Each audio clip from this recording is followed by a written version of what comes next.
lighter. So how do we make stronger bridges? Well, over time, people have learned that certain shapes can be used to make stronger bridges. Take a look at this railroad bridge. It has to be strong because it carries trains. What shape do you see?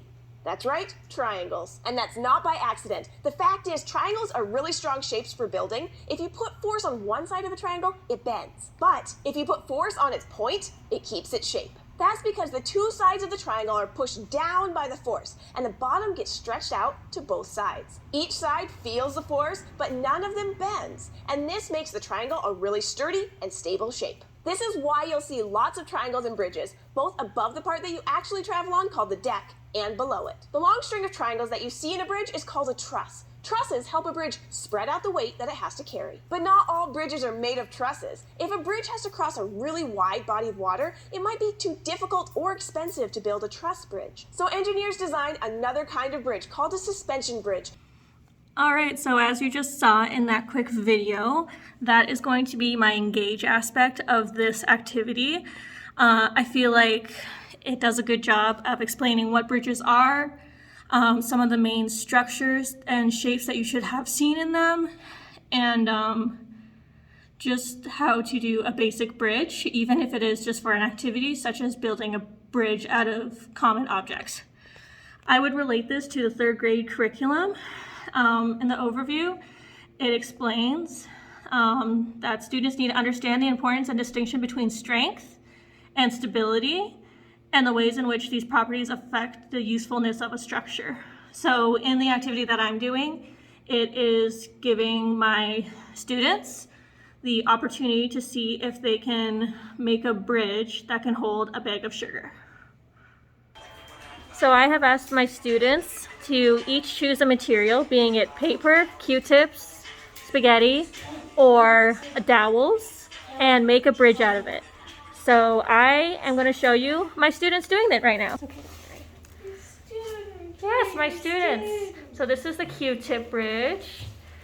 This is one of our paper bridges. We are in the early stages. Very early stages of a spaghetti bridge. And some of our bridges that have been completed waiting for competition. Yeah? What were you telling me about the length of your spaghetti noodles? What was I saying about it? You were looking at the chair. Oh yeah, I was trying to see if like this would like fit in between the chairs, and it just barely fits. Okay. So I'm gonna add some like supports on these two sides. And how about how strong it is? What I'm gonna do is I'm gonna double layer these. Okay. That's a good idea. Is there any different shapes that you could use to make it even stronger? I could use triangles, but I don't have any glue, so triangles might be very like difficult to do. Okay, no problem. Okay, up we have Laura's suspension bridge. No touching. Okay. We have acknowledged that sugar will not stay on. And the duck is dead. Oh no, bye duck. But it was a good idea. Now we have Kate's bridge, and we're gonna put the sugar on it because it looks strong and balanced. How about a pumpkin?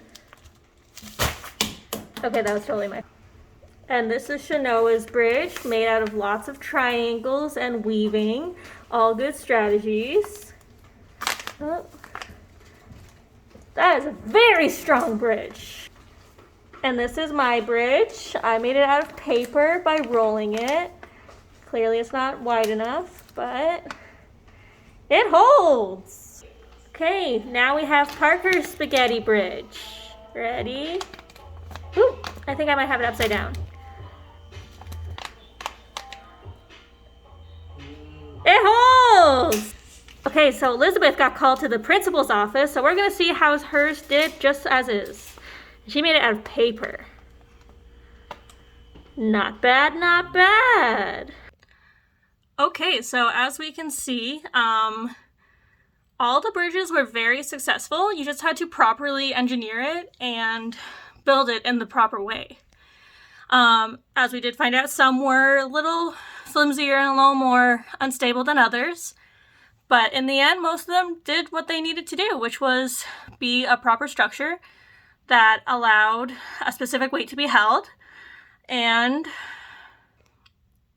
be a structure that could stretch from one side or one landmark to another.